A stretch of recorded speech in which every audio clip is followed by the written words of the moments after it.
Well, after the unearthing of a massive hospital bed scam in Bengaluru took a communal turn, there's another twist that has emerged in the BBMP bed scam that is exposed by BJP MP Tejasvi Surya.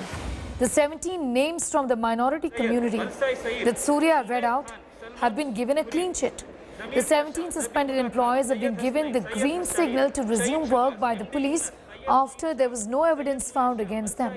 Remember, BJP MP Tejasvi Surya blew the lid on a racket in which the city's civic body was also involved. Deputy Chief Minister of Karnataka is speaking with my colleague Nabila Jamal.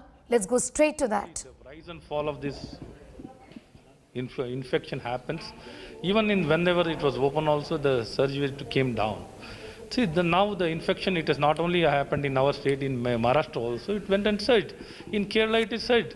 See, it is not exclusively any particular state the surge is happening. If you look at past, the many other states, they had a huge number if you compare with the state of Karnataka. So that has got nothing to do with regard to the manufacturing, the scaling up of the production of the vaccine has been happening in a big direction, big way. And the government of India has provided a lot of resources to the respective vaccine manufacturing companies to scale up their production. Right. Probably in a matter of time, in each month, we'll be having more than 20 crore vaccines produced in each month. So we'll be scaling up. How will you convince people of Karnataka who are waiting to get their vaccine dose?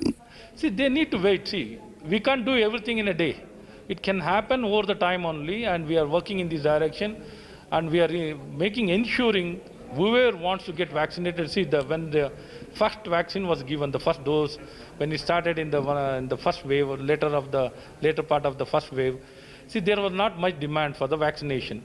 People never thought this kind of second wave will come. Once the second wave started in a big way, then the demand for the vaccination has increased tremendously. Everybody wants vaccine. So it cannot be done. This is a logistics. If for that matter, any part of the world, this is spread over the. Are Bengalurians generally people who are flouting norms? We see a lot of cases of violations. How are you dealing with them? They're not staying at home. It's very difficult to get them to. See, the lockdown been announced. The lockdown has been implemented. See, people have got a lot of constraints with regard to the various requirements. So some people have been hard pressed to get out, to have their own, some works will be there. But this is one situation, whatever might be the work, always restrict to your houses, don't come out. See, we want to make the lockdown very successful. I know there are a lot of issues which they have got a lot of compulsion for them, for few people. For some people, it is just they want to go around as in like earlier only, they want to be in the same normalcy. How are you cracking down on those violations? Yeah, toughly the police department, the home department has been acting very tough and ensuring that it's been complied very effectively. The home department has been effectively doing their job. So a quick word on the beds and for bribe. If you can tell us the BBMP, any word, a quick word on that, sir. The beds that are availability and the mismanagement. See, whatever available beds is there, we have been providing to the whatever government quota is there, we have been effectively catering to the people's requirement. Even in the private, they've been providing beds. So in future, we're trying to get everybody on one portal. The availability will be very well transparently reflected. And we are very sure whatever numbers, every day the bed requirement, whoever requires hospitalization, they will all get the beds.